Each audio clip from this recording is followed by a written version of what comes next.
realidad la mayoría de los teólogos a través de la historia de la Iglesia han considerado la doctrina más importante, la doctrina cardinal de las Escrituras, la doctrina central. Desde allí proceden todas las demás. Todo se entiende en función de esta doctrina que es el corazón del Evangelio, y es la doctrina de la justificación por la fe.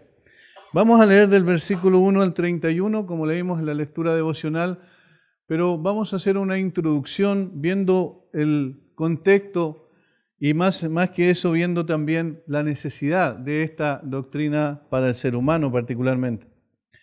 Pero ahora, aparte de la ley, se ha manifestado la justicia de Dios testificada por la ley y por los profetas. La justicia de Dios por medio de la fe en Jesucristo para todos los que creen en Él, porque no hay diferencia. Por cuanto todos pecaron y están destituidos de la gloria de Dios, siendo justificados gratuitamente por su gracia mediante la redención que es en Cristo Jesús, a quien Dios puso como propiciación por medio de la fe en su sangre, para manifestar su justicia a causa de haber pasado por alto en su paciencia los pecados pasados, con la mira de manifestar en este tiempo su justicia, a fin de que Él sea el justo y el que justifica al que es de la fe de Jesús. ¿Dónde pues está la jactancia? Queda excluida. ¿Por cuál ley? ¿Por la de las obras? No, sino por la ley de la fe. Concluimos pues que el hombre justificado por la fe sin las obras de la ley, ¿es Dios solamente Dios de los judíos? ¿No es también Dios de los gentiles? Ciertamente también de los gentiles, porque Dios es uno, y Él justificará por la fe a los de la circuncisión y por medio de la fe a los de la incircuncisión. Luego, por la fe invalidamos la ley en ninguna manera, sino que confirmamos la ley. Este tema de la justificación por la fe fue lo que produjo un cisma, el cisma probablemente más grande de la historia de la Iglesia, que se produjo en 1517. Allí explotó en realidad porque venía fraguándose de hacía tiempo atrás a través de los prerreformadores como Juan Hus u otros como Savonarola, un italiano y un monje italiano, y también otros que estuvieron como Wycliffe de Inglaterra, que fueron hombres que Dios usó para despertar el deseo, la necesidad de volver a las Escrituras y volver a la centralidad del Evangelio del Señor Jesucristo. Y posteriormente, como bien sabemos, según consigna la historia de la Iglesia, en 1517, cuando Lutero se levanta y coloca las 95 tesis sobre la catedral de Wittenberg el 31 de octubre, específicamente de 1517, allí ya explotó este cisma y finalmente se produjo la división que nosotros conocemos hasta el día de hoy. Ahora, principalmente, ¿qué fue lo que detonó esto? Fueron cosas de forma primeramente, pero principalmente fue la doctrina de la justificación por la fe. Hasta ese entonces, todo lo que se conocía era que el hombre sí necesitaba tener fe en el Señor Jesucristo, pero además cumplir con otras cosas que en el fondo eran los que le daban el acceso a la justificación delante de Dios, como aquellas cosas que tenían relación con los sacramentos, los 7 sacramentos, desde, como dijo alguien, desde la cuna hasta la muerte, hasta la tumba, estaban dominados por el sistema que decía que primero el niño entraba a ser parte de la iglesia y en consecuencia parte del reino de los cielos, de la salvación a través del bautismo y posteriormente con la extrema unción o la unción de los enfermos, que también se conoce, era la última parte, el último escalón para ya tener acceso al cielo. De esa manera utilizaban el concepto que esos eran medios de gracia que finalmente aportaban a la salvación de la persona y eran necesarios. La persona contribuía entonces con ese tipo de obras a la salvación. Sin embargo, la convicción de Lutero fue distinta y llegó no a través de la enseñanza externa de otros maestros, sino llegó a través de la convicción que Dios mismo puso en su corazón, en la conocida como la experiencia de la torre. Yo quiero leer un poquito lo que la misma pluma de Lutero dejó ya escrito posteriormente después de esta tremenda experiencia. Él dice: yo anhelaba grandemente entender la epístola de Pablo a los romanos y nada lo impedía sino una expresión, la justicia de Dios. Ese era el problema, eso era lo que Lutero no podía comprender, la justicia de Dios. Porque yo pensaba, dice él, que se refería a la justicia donde Dios es justo y trata justamente castigando al injusto. Eso es lo que él entendía cuando leía Romanos capítulo 1, versículo 17, por ejemplo, porque en el Evangelio la justicia de Dios se revela. Él temblaba porque decía, esto significa que la justicia de Dios tiene que caer sobre mí, porque él se consideraba correctamente como un hombre totalmente depravado delante de Dios, sin posibilidad de poder alcanzar esa justicia. Se esforzaba grandemente a través de muchas cosas que hacía, sin embargo todavía no podía alcanzar esa justicia de Dios. Ese era su concepto, su conocimiento hasta ese momento. Él era profesor de Romanos y profesor de Gálatas, inclusive en la universidad. En consecuencia, esos pensamientos estaban girando constantemente en su mente y en su corazón y no lo dejaban tranquilo.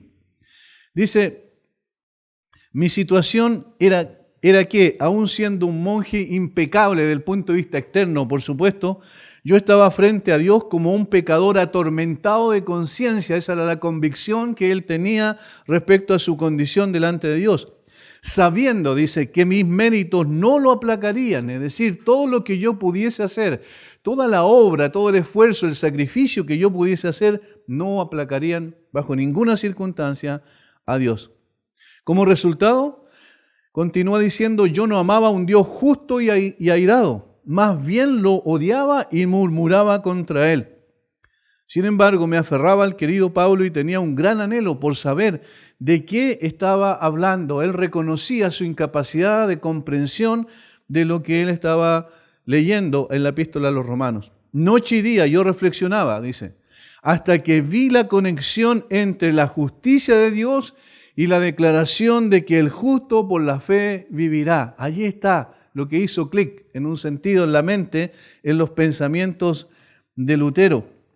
Entonces entendí, dice, que la justicia de Dios es esa justicia por la cual, a través de la gracia y la pura misericordia de Dios, nos justifica por la fe. Ahí está la comprensión de la doctrina de la justificación por la fe. Yo voy a leer esta última frase porque es decidora. Dice, entonces entendí que la justicia de Dios es esa justicia por la cual, a través de la gracia y la pura misericordia, Dios nos justifica por la fe.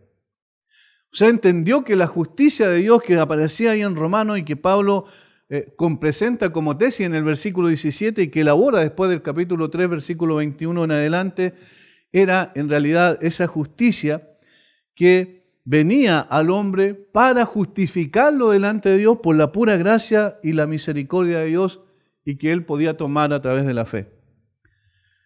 Continúa diciendo, de allí en adelante sentí como si hubiese nacido de nuevo y hubiese entrado por las puertas del paraíso.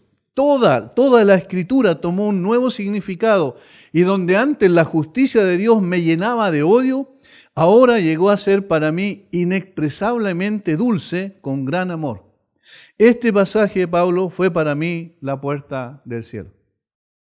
Esa es la experiencia de este hombre que fue quebrantado por Dios, que fue llevado a la convicción profunda de su condición pecaminosa delante de Dios y que no pudo encontrar nunca en sí mismo la posibilidad de ser justificado delante de Dios. Ni en su carácter, ni en lo que él hacía, ni en guardar externamente una serie de cosas que él pensaba que contribuían a la salvación o a la justificación. Sin embargo, nunca lo pudo lograr. Y encontró en Romanos precisamente la respuesta que andaba buscando a través de lo que el Señor hizo en su corazón.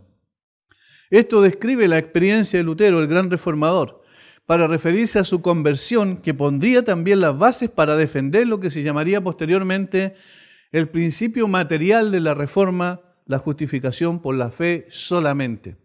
Y esto último solamente es importante, porque no es por la fe y otras cosas, sino es por la fe solamente la justificación delante del trono, del juicio, del tribunal de Dios. Lutero sabía que un Dios santo y justo no podía dar por inocente al culpable. Eso le daba vuelta en su cabeza todo el tiempo. R.C. Sproul comenta al respecto y dice, Lutero había estudiado la ley del Antiguo Testamento, conocía las demandas de un Dios puro y santo y eso lo estaba volviendo loco, casi literalmente. Él pasaba noches enteras tratando de poder ver, encontrar la conexión para poder ver qué significaba lo que él había leído. Pasaba orando noches enteras, pasaba afuera de su habitación haciendo una cantidad de cosas. Era un monje agustino, recordemos, una cantidad de cosas para poder encontrar esa justificación. ¿Cómo podía ser que Dios me justifique cuando en realidad él sabía que era un pecador absolutamente y que Dios era absolutamente santo? Y entonces la justicia de Dios debía caer sobre él, pero a través de la ira de Dios, porque eso es lo que él merecía. El genio de Lutero, dice R. C. Sproul, dilucidó un dilema legal que no pudo resolver. Parecía no haber solución posible, es imposible, no puedo, trato, me esfuerzo, me sacrifico, incluso se fustigaba a sí mismo en su cuerpo pensando que de esa manera podía someter la carne y una serie de otras cosas que él hizo y si uno leyera toda la historia encuentra que ahora lo mirando hacia atrás es absurdo, pero él pensaba que de todas maneras él tenía que someterse a sí mismo para poder alcanzar la justicia que Dios exigía para el pecador. Ahora, este gran dilema de Lutero también es el dilema de mucha gente y ha sido el dilema de muchas personas a través de los siglos. Y también escrituralmente nosotros encontramos eso plasmado igualmente en las Escrituras. ¿Cómo puede un Dios santo y justo justificar a un hombre o a un ser humano absoluta y completamente pecador? ¿Cómo puede ser posible que se dé esta solución? Y eso es lo que Job entendía y también los amigos de Job. Vamos a ir a Job capítulo 3, capítulo 9, versículos 2 y 3. Job capítulo 9, versículos 2 y 3. Todos sabemos el contexto de Job, qué es lo que pasó con él cuando lo perdió todo, ¿verdad? Y quedó con una enfermedad incapacitante. Incluso desde el punto de vista externo era algo asqueroso su enfermedad porque supuraba por todo el cuerpo con heridas que no podía sanar. Estaba sentado ahí en el suelo buscando cómo podía salir de esa condición. Y una vez que responde a sus amigos, a Bildad en particular, en capítulo 9, versículo 2 dice, ciertamente, dice Job, yo sé que es así. ¿Y cómo se justificará el hombre con Dios? Miren, esta pregunta es punzante. ¿Cómo se justificará el hombre con Dios? Si quisiere contender con él, no le podrá responder una cosa entre mil. Él es sabio de corazón y poderoso en fuerza. ¿Quién se endureció contra él y le fue bien?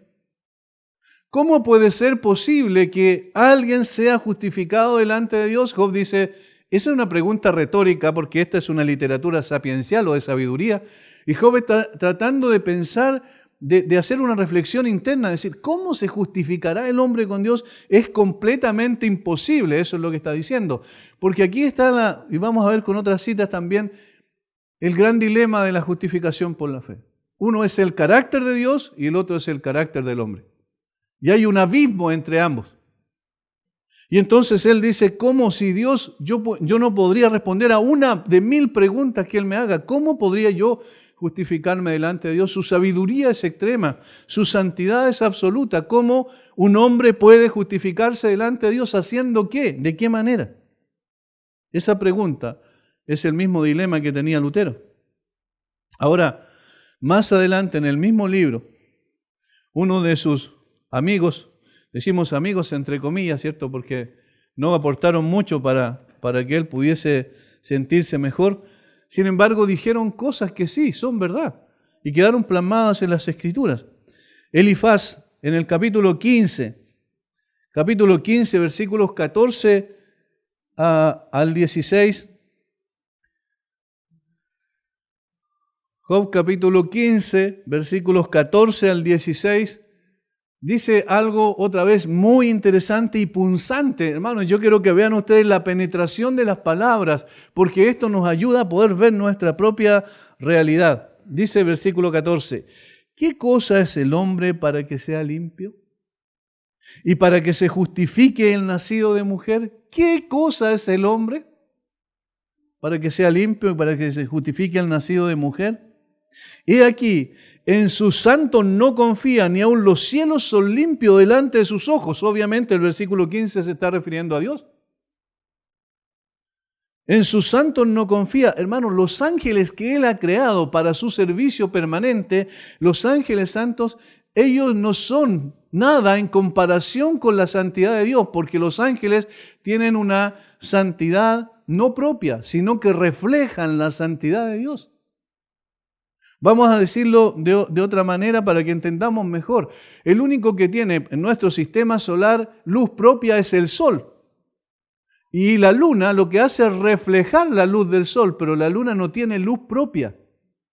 De la misma manera, el único que tiene santidad en sí mismo, que es parte de su esencia, como vimos la semana pasada, es Dios.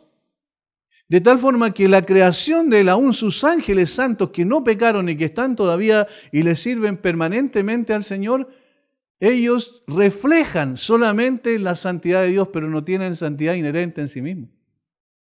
Y por eso Elifaz está diciendo, aún sus santos, en sus santos no confía, del punto de vista de que Él es santo en esencia. Luego dice, entonces como conclusión, cuánto menos el hombre, y aquí hay una descripción, abominable y vil. Cuánto menos el hombre abominable y vil. Y hermanos, es una descripción correcta de cada uno de los seres humanos que hemos pisado esta tierra. Todos los seres humanos compartimos esto. Somos abominables y viles, no delante de nosotros mismos, porque delante de nosotros mismos nos justificamos o creemos que somos mejores que otros, ¿verdad? Pero es delante de Dios la comparación. Y aquí dice abominable, y abominable es una expresión de algo vomitable, de algo asqueroso. Cuando nosotros tomamos algo o comemos algo asqueroso, ¿qué es lo que ocurre naturalmente? El cuerpo, ¿qué es lo que hace? Lo devuelve naturalmente. Y ojalá tratamos de encontrar otro sabor para eliminar ese sabor malo que hay en la boca. Eso es lo que significa abominable delante de Dios, algo vomitable, asqueroso. Como un gusano delante de Él. ¿Cómo entonces ese gusano se podrá justificar delante de Dios? Ese es el sentido de la expresión. ¿Qué cosa es el hombre? Cuanto menos el hombre abominable y vil. Vileza implica maldad, ¿cierto? Que bebe la iniquidad como agua. Miren, las expresiones de comparación son muy interesantes. Porque nosotros necesitamos ¿qué cosa para vivir todos los días? Agua. Está comprobado que la persona puede pasar más tiempo, aguantar más tiempo sin comer que sin beber. Es decir, necesita el agua desesperadamente porque de lo contrario va a morir. De tal manera que nosotros estamos constantemente bebiendo agua. Sin embargo, aquí dice que el hombre bebe la iniquidad como agua. Es decir, lo que nosotros tomamos todos los días es nuestra propia iniquidad. Esa es la condición del hombre. Y entonces la pregunta otra vez, ¿se podrá el hombre ser justificado delante de Dios? Y aquí estamos hablando de la justificación por la fe. Más aún, poco más adelante, en el capítulo 25, versículos 4 al 6, otra vez una descripción de la condición del hombre y la pregunta si realmente podrá ser justificado el hombre delante de Dios. En este caso es Bildad, otro de los amigos de Job, que dice, ¿cómo pues se justificará el hombre para con Dios? ¿Y cómo será limpio el que nace de mujer? He aquí que ni aun la misma luna será resplandeciente, ni las estrellas son limpias delante de sus ojos, delante de Dios. Cuánto menos el hombre que es un gusano y el Hijo del Hombre también gusano. Cuánto menos el hombre que es un gusano y el Hijo del Hombre que es un gusano. ¿Cómo pues se justificará el hombre para con Dios? O sea, es un dilema grande. Porque el pecado tiene una característica bien particular.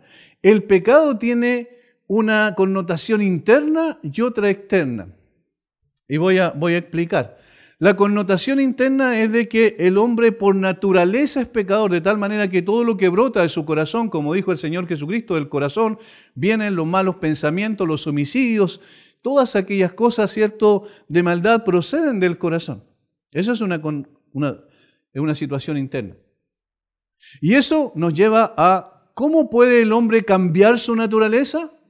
Y entonces la respuesta es por medio solamente del nuevo nacimiento. Es decir, lo que cambia la disposición interna del corazón al pecado constante es el nuevo nacimiento, porque es un nuevo ser que Dios crea, ¿cierto?, que es distinto al anterior desde el punto de vista espiritual, porque tiene características diferentes, porque somos nacidos de Dios, engendrados de Dios, y eso tiene que ver con el nuevo nacimiento. No es el tema que yo estoy tratando, pero quiero explicar un poquito esto en forma más global. Ahora, también hay una situación externa y que tiene que ver con nosotros delante de Dios por causa del pecado. Y esa situación externa del pecado es la culpabilidad que tenemos delante de un Dios justo y santo, del juez de todo el universo. ¿Qué vamos a hacer? ¿Cómo podemos justificarnos? ¿De qué manera nosotros podemos llegar a decir, bueno, la verdad es que yo he hecho lo suficiente como para ser justificado delante de ti? Imaginemos esta situación, que entra aquí en este mismo momento una persona armada y toma a uno de sus hijos que andan aquí, o de nuestros hijos que andan aquí en estos momentos, y se lo lleva. Y luego lo viola, lo tortura y lo mata. A los días después, la policía encuentra al asesino. Y resulta que nosotros vamos a la audiencia donde se presenta la acusación contra el asesino y todas las evidencias están dadas. Todos los que estamos aquí somos testigos de lo que está pasando, de lo que pasó.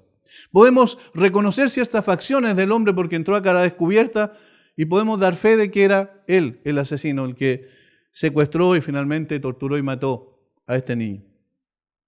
Ahora estamos frente al juez en la audiencia y finalmente, después de la presentación de toda la evidencia que hace el fiscal, el juez dice, mira, la verdad es que toda evidencia dice que tú eres culpable, absolutamente culpable y no hay nada que hacer al respecto.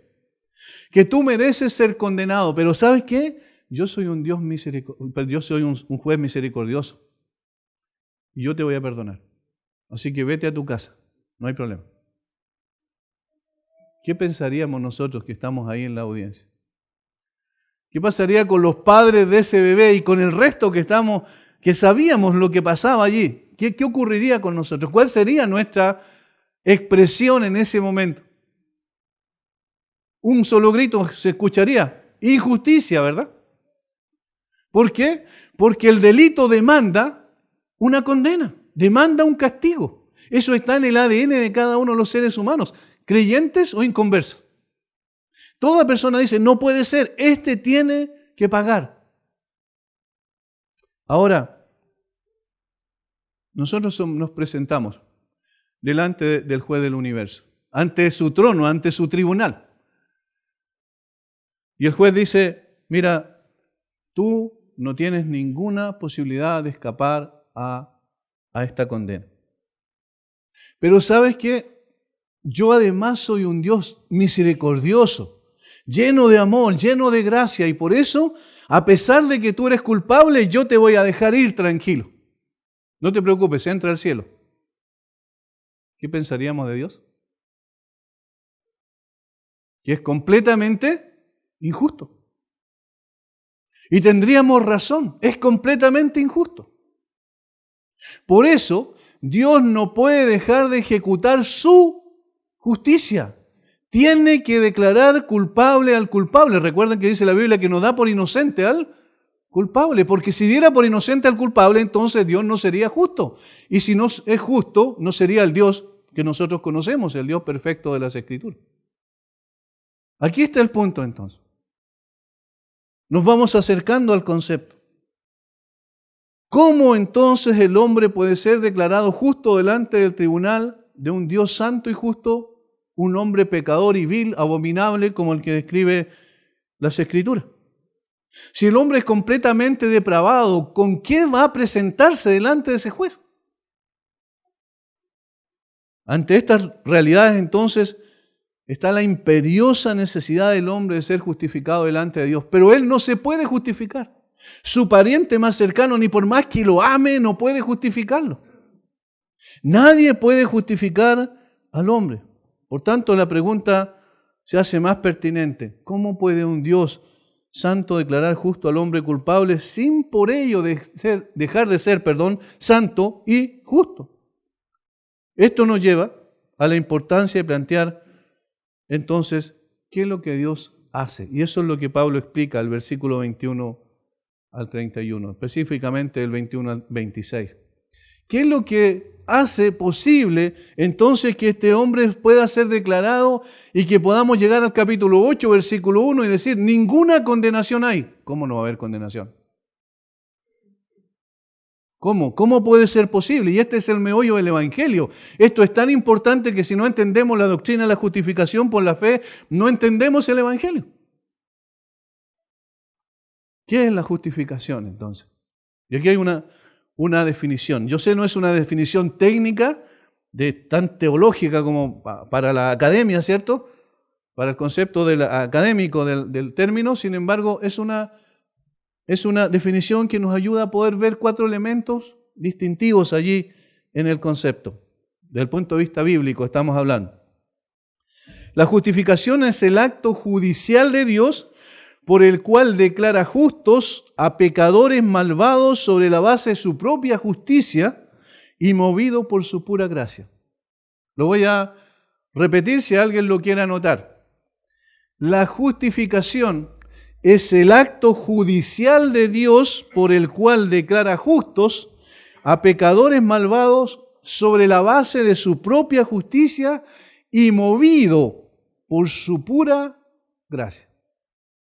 Esa es una definición de justificación. Veamos los 4 elementos que componen esta declaración o esta definición. Primero, es un acto de Dios. La justificación es un acto de Dios. Es decir, el único que puede hacer una declaración de justificación es Dios. Entonces esto implica que es un acto soberano de Dios, es decir, Él lo hace con quien quiere, cuando quiere y en la circunstancia que Él haya determinado. Esto nos ayuda a poder entender, primero, Dios es santo y justo y también es soberano, de tal manera que entonces Él va a declarar justo conforme a su propia voluntad, de acuerdo a su absoluta determinación, cuando Él así lo determina a una persona. Por tanto, el hombre no tiene nada que ver aquí. Sus esfuerzos, su sacrificio, todas las cosas que puede hacer, no pueden convencer a un Dios santo y justo de justificarlo delante de su trono. En segundo lugar, es un acto judicial de Dios. Es un acto judicial de Dios. Eso es lo que dice la definición. ¿Por qué? Y aquí tenemos que empezar a entender, a escarbar un poquito más fino para entender mejor.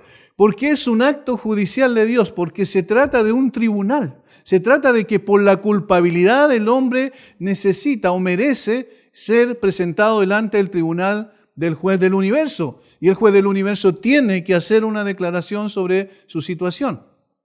Es un acto judicial.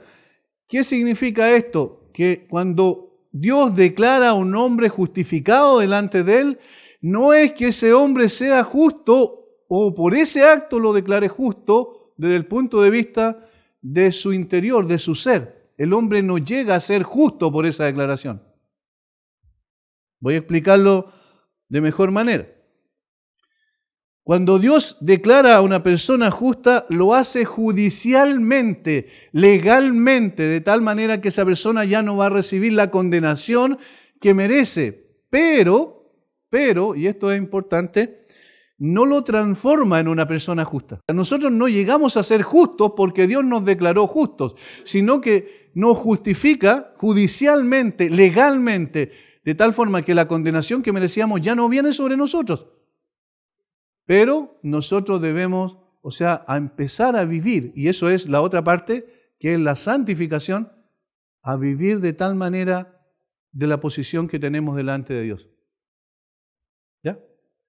Ahora, en tercer lugar, y esto es importantísimo, porque hasta aquí diríamos, bueno, pero como Dios va a declarar justo a una persona si en realidad es injusta y merece ser condenado. Bueno, ¿cómo lo hace? Sobre la base de su propia justicia. Aquí está. No sobre la justicia del hombre. Todo esto que hace la declaración de justificación es sobre la base y debido a su propia justicia, nada más. Nada más. Y este tercer punto lo vamos a desarrollar enseguida a través de lo que el apóstol Pablo menciona. Pero que quede claro, este tercer punto significa que Dios declara a una persona sin condenación o justo, ¿cierto? Lo declara justo delante del tribunal, no por él o por ella, sino por su propia justicia, debido a su propia justicia. Y cuarto, es su gracia, el instrumento. Su gracia, lo que lleva a Dios, el origen, la base de todo esto es la gracia de Dios que lo lleva a justificarlo. ¿Qué es lo que es la gracia de Dios? La gracia, la misericordia de Dios dice que no recibimos lo que merecíamos. ¿Qué merecía esa persona que se presenta delante del tribunal de Dios? Condenación eterna, ¿verdad? Bueno, la gracia dice que no solo no recibe condenación eterna, sino que recibe justificación eterna. Es ilógico para uno. ¿Cómo? Si merece la condenación, no recibe la condenación, pero a cambio recibe justicia eterna, porque la justicia de Dios le es cargada a su cuenta. Eso es la justificación. ¿Ya? Entonces, estas cuatro definiciones nos ayudan, estas cuatro partes de la definición nos ayudan. Y yo quiero hablar un poquito del punto 3. El punto 3 es que es sobre la base de su propia justicia. Dios no puede pasar a llevar su propia justicia para declarar justo al hombre culpable. Es imposible, como vimos, porque eso significaría que Dios dejaría de ser santo y justo, y Dios no puede dejar de ser santo y justo. De tal manera que para declarar justo al culpable es necesario que su justicia sea ejecutada al mismo tiempo que declara a esa persona justa delante de su tribunal, debe ser ejecutada su justicia. La justicia demandada por la condición de ese hombre y demandada por el carácter del juez. Esto significa entonces que alguien tiene que pagar. Alguien tiene que pagar la pena debida a la transgresión, a la culpa. Alguien necesariamente tiene que pagar. Y solo hay dos posibilidades en la justicia, para que la justicia de Dios sea satisfecha. O muere eternamente en el infierno el pecador culpable por su propio pecado, eso es lo primero, o alguien más muere en su nombre satisfaciendo la justicia de Dios. La única forma para que sea justificado es la segunda, ¿verdad? Que alguien muera en su lugar, pague la pena que debida a su transgresión en su lugar, satisfaciendo perfectamente la justicia de Dios. Por tanto, a lo segundo, es decir, al hecho de que alguien muere en el lugar del culpable, es a lo que se le llama imputación o doble imputación. Y voy a explicar este término que parece raro. Es simplemente decir que entonces los pecados, las transgresiones de este hombre culpable son imputados, son puestos a la cuenta de otro que muere en su lugar, para que ese otro en su lugar reciba entonces la condenación que él merecía. Esa es la primera imputación. ¿Y por qué doble imputación? Porque al mismo tiempo, para que este hombre sea declarado justo delante de Dios, es necesario entonces que se vista de ropas de justicia. Pero ¿cómo se va a vestir de ropa de justicia si es un pecador depravado completamente? Ya viene la otra imputación. Que ese al cual se le imputó su pecado y que muere en el lugar de él y paga la justa condena por él, este también entonces le impute a él su justicia. Ahora estamos tratemos de entender lo siguiente. Por tanto, aquel que vendría a ser el sustituto, es decir, el que paga en lugar del culpable, debía ser en sí mismo completamente justo. ¿Entienden? Completamente justo, no parcialmente justo, completamente justo. Y aquí es donde está lo que miramos hacia atrás al Antiguo Testamento, la ley. ¿Por qué la ley entonces? Bueno, ahí está el punto, el propósito de la ley. La ley es la revelación de la justicia de Dios y que exige al hombre cumplirla. Y dice la ley, si no cumples, mueres, ¿verdad? Bueno, ninguno de nosotros pudo cumplir la ley. No hubo ni habrá ninguna persona que ha pisado esta tierra que cumpla perfectamente la ley. Entonces, porque ninguna persona cumplió perfectamente la ley, todos estamos bajo condenación. ¿Entienden? Ahora, excepto, no hubo ni una persona que pisó esta tierra, excepto el Hijo de Dios. Excepto el Hijo de Dios. Que siendo igual a Dios, no estimó el ser igual a Dios como cosa que aferrarse, sino que se despojó a sí mismo tomando forma de siervo, y estando en la condición de hombre se humilló a sí mismo hasta la muerte y muerte de cruz. Es decir, Él se identificó en todo con nosotros, pero manteniendo su perfecta justicia, porque Él sí cumplió perfectamente la ley de Dios. ¿Entienden? En consecuencia, cuando el Señor Jesucristo cumple perfectamente la ley de Dios, primero se identifica con el hombre y luego se identifica con Dios. ¿Por qué? Porque es el único que cumple perfectamente el carácter de Dios. Exigido, la justicia de Dios exigida. Y entonces por eso, siendo justo, perfectamente justo, puede imputarnos su justicia. Y ahí está la doble imputación. Nosotros cargamos con nuestra miseria sobre el justo, el santo, y Él cargó sobre nosotros su justicia. Esta es la doble imputación. Esa es la canción que hizo Jonathan Jerez, ¿cierto? Y que es el glorioso intercambio. Ese es el glorioso intercambio. Esto es lo que implica lo que el Señor hizo por nosotros. Hermanos, no sé si esto los emociona o no, pero es extraordinario. Es tremendo. Cuando uno empieza a examinar las Escrituras y a darse cuenta que eso fue lo que ocurrió en la cruz, uno queda sin palabras. Ese alguien que muere representando al culpable carga entonces con la culpa, porque la culpa tiene que ser pagada. Y de ahí lo que Pablo dice en 2 Corintios 5:21, al que no conoció pecado. ¿Ven? Justicia y santidad absoluta. Por nosotros lo hizo pecado. Así, nuestras culpas fueron imputadas a Él. Él las cargó sobre sí.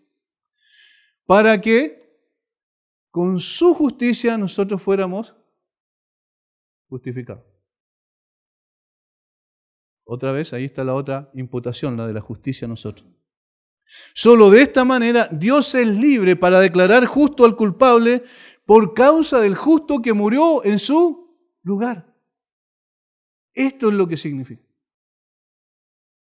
Dos aplicaciones. Una, necesitamos entender, hermanos, una cosa muy importante, o a todas las personas que están aquí. Si tú estás confiando o has confiado en tus esfuerzos para ser declarado justo delante de Dios, hay una mala noticia, estás condenado todavía. Pero si tú has entendido que no tienes nada que hacer delante de Dios, que no tienes nada que ofrecer a Dios para lograr tu justificación y simplemente te has dejado caer en los brazos de Cristo, entonces hay esperanza. Ya has sido justificado. No hay otra opción. No hay otra opción. Por eso es tan importante la doctrina. Esta de la justificación es el origen de todo lo demás. De allí viene la santificación, de allí viene finalmente la glorificación, viene la reconciliación. Todo esto se origina en la justificación. Y la declaración de Dios que hace Habacuc, que el justo por la fe vivirá, es interesante, se repite 3 veces en el Nuevo Testamento. Habacuc 2:4 dice que el justo por la fe vivirá. Y se repite en 3 ocasiones. En Romanos capítulo 1, versículo 17. Porque en el Evangelio la justicia de Dios se revela por la fe y para fe, como está escrito, más el justo por la fe vivirá. Como está escrito, Pablo está citando a Habacuc. Ahora, aquí el énfasis en esta carta, en este caso de la reiteración de la frase, el énfasis está en el justo, porque ese es el meollo de la carta a los romanos, esa es la exposición doctrinal de la carta a los romanos, la justicia. Luego aparecen una vez más en Gálatas 3:11. Y en Gálatas 3:11 el énfasis recae sobre la fe. Recuerden que la gran controversia, lo que estaba luchando Pablo ahí, es que no es por las obras, sino por la fe. Y luego, la última vez que aparece es en Hebreos 10:38. Y el énfasis es vivirá. Allí está el énfasis. Incluso el contexto lo da a entender así. No tengo más tiempo para desarrollar cada una de estas cosas, pero que les quede más o menos grabado esto. En Romanos es el justo, en Gálatas es la fe y en Hebreos es vivirá. Pablo se encarga en Romanos entonces de enseñarnos extensa y profundamente esta verdad central en la doctrina de la salvación, cuál es la justificación por la fe. Por esta razón es que yo quiero que nos centremos y hermanos, no quiero ser tan técnico ni hacer una cosa teológica por allá profunda arriba que cada uno de ustedes o muchos de ustedes queden colgados. No es la idea, ¿verdad? Sino que podamos entender esta doctrina para la vida nuestra hoy. ¿Cómo es tan importante? Y esto, nunca perdamos la capacidad de asombro, por favor, frente a la grandeza de la obra de Jesucristo. Porque de eso se trata la justificación por la fe, no de empezar a discutir por redes sociales. No se trata de empezar a decir yo sé más que tú, no se trata de tratar de ganar una batalla ridícula, tratando de mostrar que somos mejores o somos más inteligentes. Se trata de que esto es aplicado a nuestra vida y debe transformar nuestra existencia. Debe llevarnos a honrar mucho más a aquel que quiso ser nuestro sustituto en la cruz. Ese es el propósito. Y aquí el apóstol Pablo, en el versículo 21 en adelante, muestra esto. No voy a desarrollarlo todo probablemente, pero quiero que algunas cosas importantes queden puntualizadas. El versículo 21, miren cómo comienza. Pero ahora, y detengámonos ahí. Pero ahora. ¿Por qué dice Pablo pero ahora? Es una conjunción adversativa, ¿cierto? Es decir, hay un contraste entre lo que venía diciendo y lo que ahora comienza a decir. Y hay un adverbio de tiempo, ahora. Pero ahora. Leamos el versículo 19 y 20 del capítulo 3, porque allí podemos entender mejor. Dice, pero sabemos que todo lo que la ley dice, lo dice a los que están bajo la ley, para que toda boca se cierre y todo el mundo quede bajo el juicio de Dios.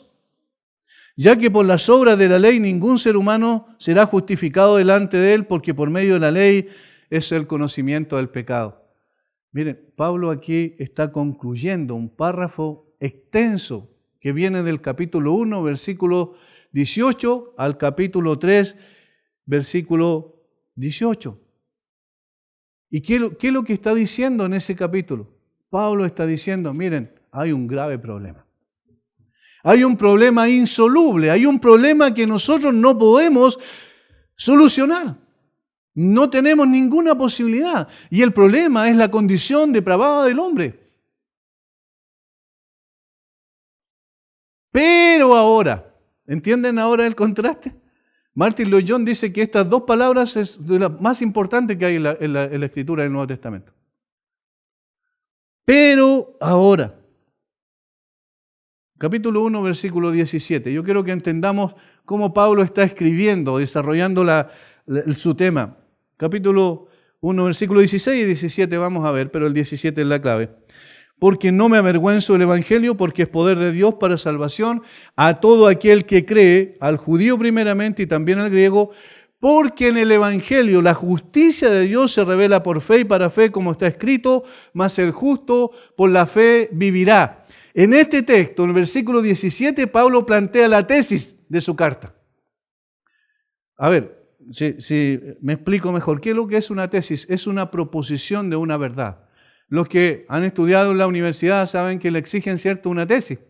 Y en la tesis, ¿qué es lo que se plantea sobre un tema en particular? Y se plantea esta verdad. Se dice, esto es. Y luego se desarrolla. Se van dando los puntos, ¿cierto?, que van corroborando que eso era una verdad que plantearon al principio. O es la hipótesis, ¿verdad? Y después viene la corroboración de esa hipótesis. Bueno, esta es la tesis de Pablo. Pablo está diciendo, esta es la verdad, porque en el Evangelio la justicia de Dios se revela por fe y para fe, mas el justo por la fe vivirá. Pero resulta que el siguiente versículo no dice eso, ni empieza a desarrollar el tema que plantea la tesis. Versículo 18. Porque la ira de Dios se revela. Qué complicado, ¿verdad? Porque aquí dice, la justicia de Dios se revela en el Evangelio revela la justicia de Dios. El justo por la fe vivirá, y luego dice, pero la ira de Dios, porque la ira de Dios se revela desde el cielo. ¿Contra qué? Contra toda impiedad e injusticia de los hombres que detienen con injusticia la verdad. Impiedad e injusticia son dos palabras que aparecen a veces como sinónimo, pero aquí me parece que hay una pequeña diferencia. Impiedad en relación a Dios e injusticia en relación a los demás. ¿En qué se resumen los mandamientos? Amarás al Señor tu Dios con todo tu corazón, con toda tu mente, con toda tu alma y con todas tus fuerzas. La impiedad dice no. Y a tu prójimo como a ti mismo. La injusticia dice no. ¿Entienden?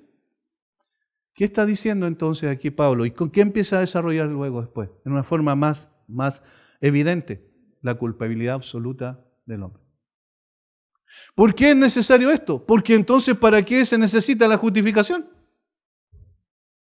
Y esto, hermanos, es muy importante. Cuando nosotros hablamos del Evangelio, necesitamos decir que hay un grave problema.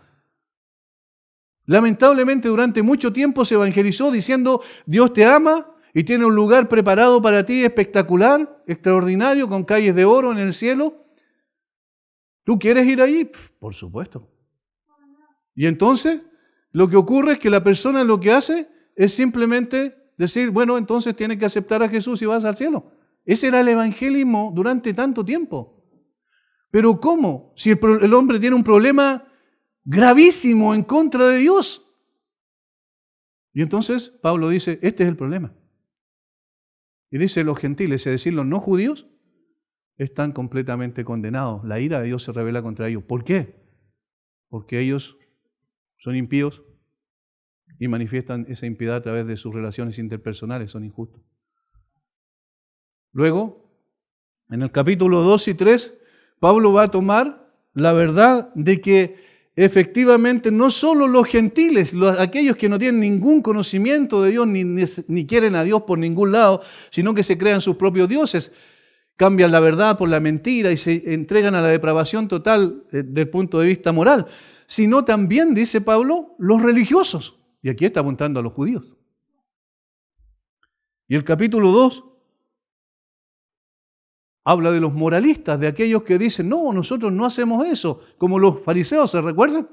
Gracias a Dios que no soy como ese, porque yo soy una persona que hago muchas cosas para ti, que cumplo todos los rituales religiosos habidos y por haber.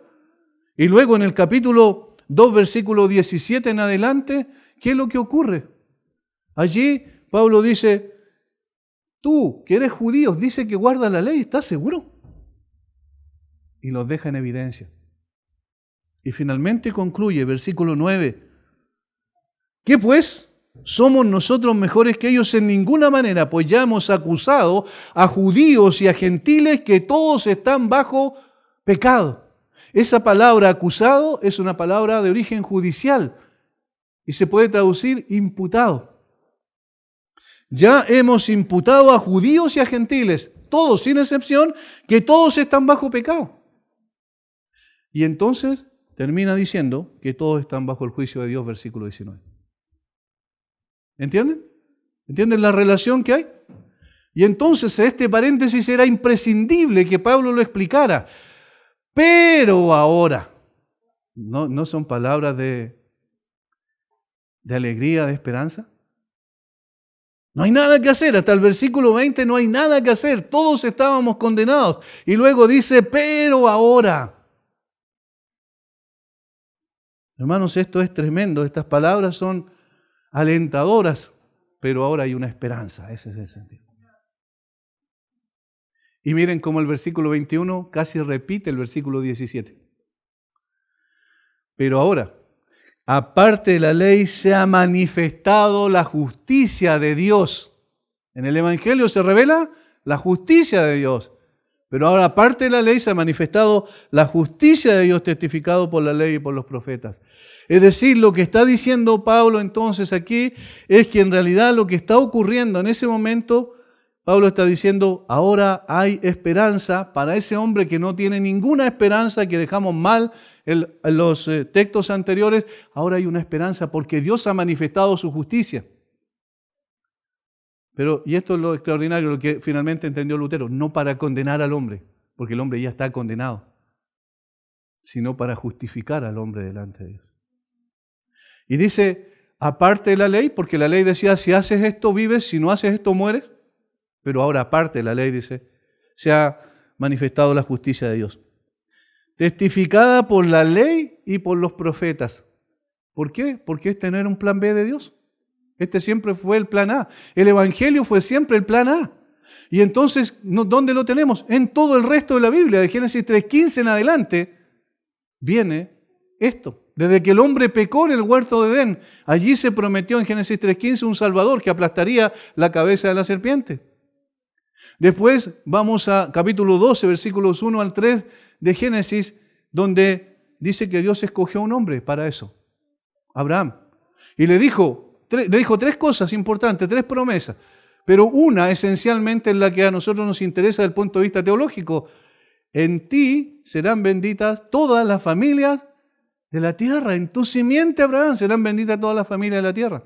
Y entonces después escogió de la familia, de Abraham, de la familia de Abraham escogió a Jacob y a la familia de Jacob para finalmente prometerle a uno de los descendientes de Jacob, a David, que él iba a hacer, iba a enviar a través de su simiente, a través de su descendencia, uno que iba a ocupar un reino que iba a ser eterno, inconmovible. Esa es la promesa o el pacto davídico que se llama. Y luego, entonces llegamos a los profetas, y en los profetas Isaías describe de una manera clara, al punto que Isaías ha sido llamado el quinto evangelio, porque describe de una manera extraordinaria a quién iba a venir, cuándo iba a venir, cómo iba a venir y qué es lo que iba a hacer. Y esa es la justicia de Dios manifestada. ¿Y qué Pablo está diciendo? Ahora se manifestó la justicia de Dios. Ahora llegó la justicia de Dios en la persona, obviamente, del Señor Jesucristo. Y este es el fundamento de la justificación por la fe. Versículo 22. La justicia de Dios por medio de la fe en Jesucristo. Ahí está la persona más importante. Por medio de la fe en Jesucristo, la justicia de Dios llegó en la persona de Jesucristo. No es un concepto simplemente abstracto que no se puede tomar, algo intelectual. Es una realidad viviente. Jesús vivió entre nosotros. Se manifestó la justicia de Dios. Vivió perfectamente, cumplió absolutamente y en todo, al punto más pequeño, como el más grande, la ley de Dios. Y viene entre nosotros. ¿Para qué? Y ahí, por eso necesitaríamos extendernos mucho para hablar del tema, porque es increíble la cantidad de conexiones que hay preciosas en la Biblia. ¿Por qué razón entonces tuvo que tomar forma humana el Hijo de Dios? Porque necesitaba identificarse con nosotros. ¿Y por qué razón tomó otra vez la forma de hombre? Porque solo los hombres somos perecibles. Y la única forma de pagar por nosotros la culpabilidad del pecado para que pudiésemos ser justificados delante del Padre, era que Él muriera, porque la paga del pecado es la muerte. ¿Ven cómo cada uno calza cada parte de la Biblia? Por eso tomó forma humana, porque necesitaba morir, porque esa era la paga, la remuneración del pecado. Eso es lo que implica la palabra.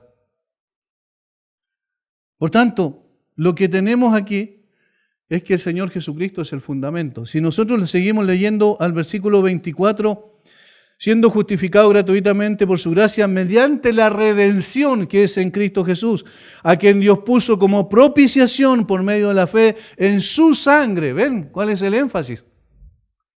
Ahora, yo voy a tratar de tomar estas dos cosas. Es tan amplio, hermanos, que no sé, a veces es un poco complicado dejarlo hasta ahí nomás, pero es tan importante esto. Dos cosas, dice: redención y propiciación. Estos dos conceptos son un poco raros, ¿cierto? Bueno, voy a tratar de explicarlo. Mediante la redención, dice. Este era el medio por el cual Dios podía declarar al hombre como justo delante de él mediante la redención que es en Cristo Jesús. La palabra redención es una metáfora comercial, se usaba en ese tiempo, ¿cierto? En términos no bíblicos, como una metáfora comercial. Su significado básico era redimir a alguien pagando el precio. Eso era, redimir a alguien pagando el precio. O sea, comprar. ¿Ya? Dejar en libertad a alguien a cambio de un precio. O una liberación efectuada por el pago de un rescate. O liberación gestionada por el pago de un rescate. Todas estas son acepciones del término. En esencia implicaba que alguien pagaba una cantidad determinada para poder comprar a alguien y dejarlo libre. Ese era el sentido. ¿Ya? Darle libertad de una condición de esclavo en la cual se encontraba. Cuando había sido pagado el rescate o el precio de la redención, quedaban libres. Porque Cristo es el Redentor. Y aquí miremos otra vez hacia el Antiguo Testamento. Hay un pequeño libro de 4 capítulos nada más, creo que son, que es el libro de Ruth. Y uno dice, ¿por qué está el libro de Ruth ahí? ¿Para enseñarnos costumbres hebreas? No. Tiene un sentido, porque este es el libro del pariente redentor. ¿Y qué es lo que implicaba? ¿Recuerdan cuando Ruth vuelve con Noemí Ruth era moabita, no era israelita, sin embargo, Noemí sí. Y vuelven y había una heredad. Y esa heredad, obviamente, tenía que ser comprada o redimida, y este es el concepto, por un pariente redentor, el Gaal o el Goel en hebreo. ¿Y qué es lo que ocurría con esa persona? Esa persona, para poder redimir o para poder comprar, necesitaba tener al menos algunas características esenciales. Primero, tenía que ser pariente cercano. En segundo lugar, tenía que desear redimir. Recuerden que se le dice a otro que redima y no quiere, y finalmente vos, finalmente es el que redime. Bueno, tenía que tener la disposición de redimir. En tercer lugar, tenía que poder pagar el precio que se exigía para la redención. Al menos esas 3 características. ¿Y qué es lo que ocurre? Jesucristo cumplió perfectamente esas 3 condiciones. Él se identificó con nosotros porque se hizo pariente nuestro. ¿Se acuerdan? Yo quiero que vayamos así rápido. Estoy mirando la hora y estoy complicado. Pero yo quiero que vayamos a Hebreos capítulo 2, versículos 14 en adelante. Hebreos 2, 14. Y miren la conexión que hace el autor. Así que por cuanto los hijos participaron de carne y sangre, Él también participó de lo mismo para llegar a ser semejante a nosotros. ¿Y por qué semejante y no iguales? Porque sin pecado, ¿verdad? Para llegar a ser semejante a nosotros. Y entonces cumplió la primera regla que había, que fuese un pariente cercano. Él fue un pariente de la humanidad al hacerse hombre. Participó de lo mismo, de carne y sangre. Había una segunda característica que tenía que cumplir. Debía desear redimir. Es decir, tenía que tener la disposición a hacerlo. Y en el consejo de la Trinidad, el Hijo, la segunda persona de la Trinidad, dijo, yo voy y redimo a esta gente. ¿Cómo sabemos? Bueno, porque Él le dice en Salmo 40, versículos 6 al 8, dice que sacrificio y ofrenda no te agradan, más me preparaste cuerpo, has abierto mis oídos, dice literalmente. ¿Para qué? Para el hacer tu voluntad, oh Dios, me ha agradado.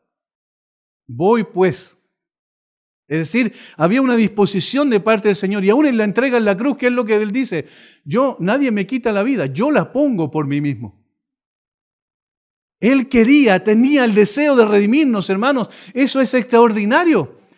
El Hijo de Dios, el Santo, el Justo, quiso venir a la mugre de este mundo para poder sacarnos de la condición perdida en la que nos encontrábamos, porque Él así lo quiso nada más. ¿Qué podía añadirse a Él? ¿Qué podríamos nosotros otorgarle en compensación? Absolutamente nada. Y entonces Él vino para redimir. Pero tenía que haber una tercera condición. Tenía que poder pagar el precio que se requería para redimir. Había un solo precio que era necesario o que era exigible, que era la muerte del culpable. Ese era el único precio, no había otro. Es la muerte del culpable.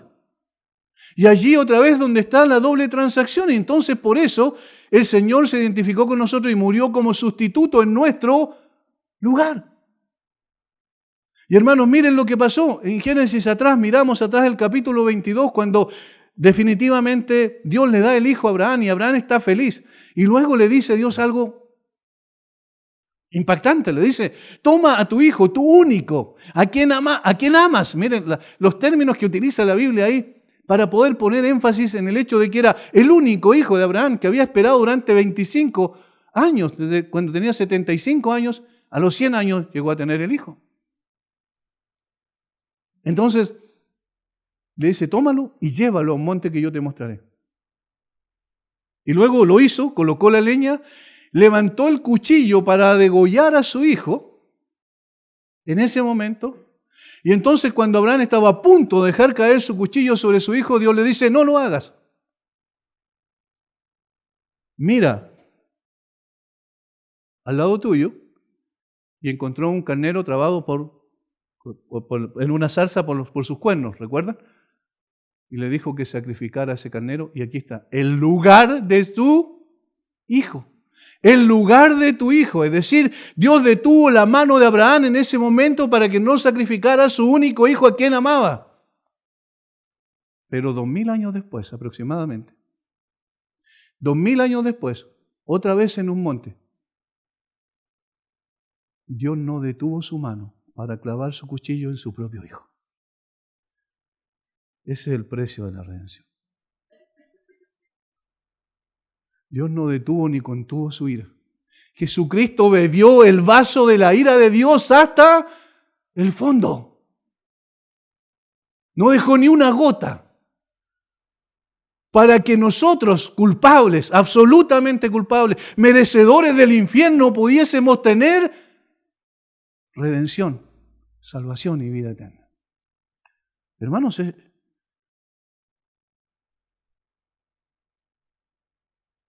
tremendo lo que Jesucristo hizo. Es tremendo. Por eso dice después en Gálatas Pablo, que Él nos redimió de la maldición de la ley, hecha por nosotros maldición, porque la ley no era el problema éramos nosotros. Él nos redimió, Él nos compró, Él nos sacó de allí, pagó un alto precio, nos liberó de esa condición. ¿Para qué? Para que nosotros pudiésemos entonces ser llamados hijos de Dios. Cantábamos, mirad cuál amor nos ha dado el Padre para que seamos llamados hijos de Dios. Como dijo alguien, el Hijo del Hijo de Dios se hizo hijo del hombre para que los hijos de los hombres fueran hechos hijos de Dios. Eso es lo que pasó en la cruz.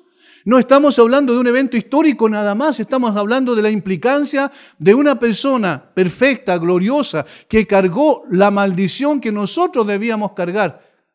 Y aquí una pequeña explicación de la palabra maldición. En el Antiguo Testamento era la anatema, ¿cierto? Y implicaba ¿qué cosa? Implicaba una persona que estaba fuera de la bendición de Dios.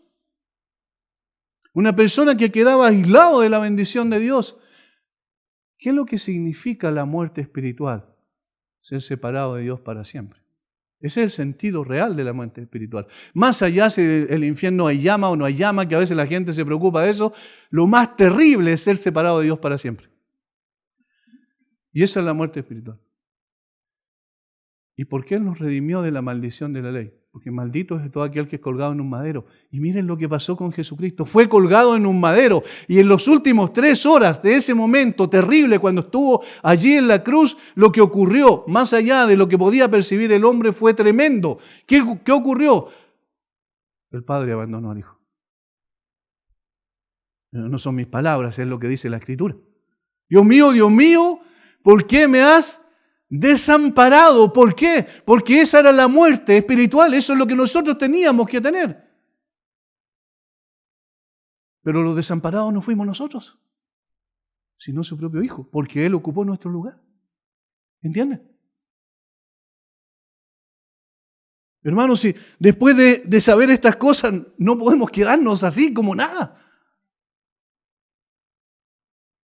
Yo digo, no sacamos nada con conocer profundas verdades si esas profundas verdades no transforman nuestro corazón. ¿Cómo podemos ser tan mediocres entonces en la manera en que nosotros vivimos para Dios? ¿Cómo podemos dedicarle un par de horas a la semana cuando debiéramos dedicarle toda nuestra vida? Imagínense lo que Él hizo por nosotros.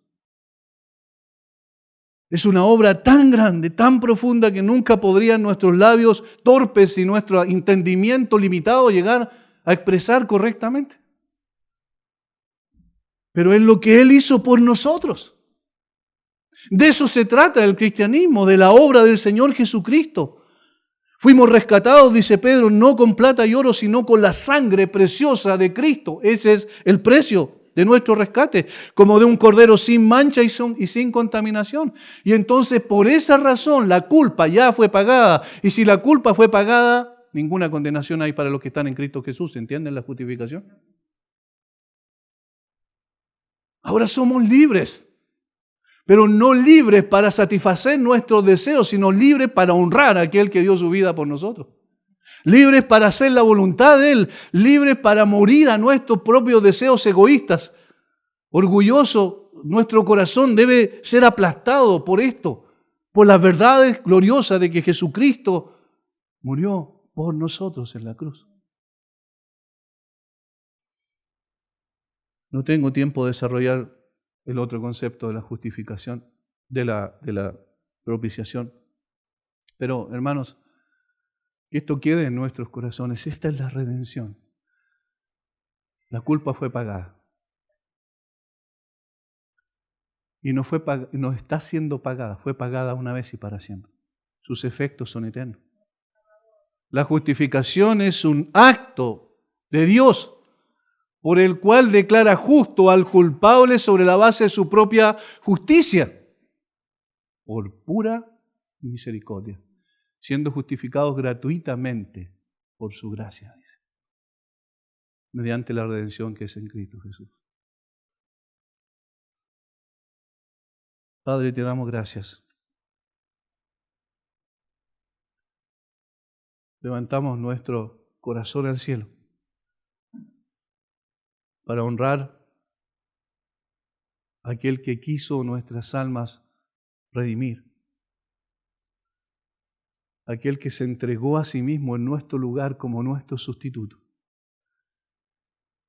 aquel que absorbió la justa ira tuya que nosotros merecíamos,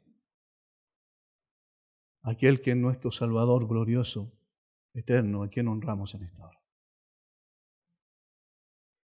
Padre, te damos gracias por habernos dado el privilegio de ser contado entre los tuyos. Y Señor, oramos por aquellos que están aquí, quizás que nunca han entendido ni han llegado a la comprensión ni a la convicción de la necesidad de ser justificados. y también tu gracia descienda sobre ellos y les convenza y les lleve a los pies de Cristo en arrepentimiento y fe. Porque la fe es el único medio por el cual se toma esta justificación. Señor, bendice a cada uno. Y otra vez gracias por tu palabra. Oramos en el nombre de Jesús. Amén.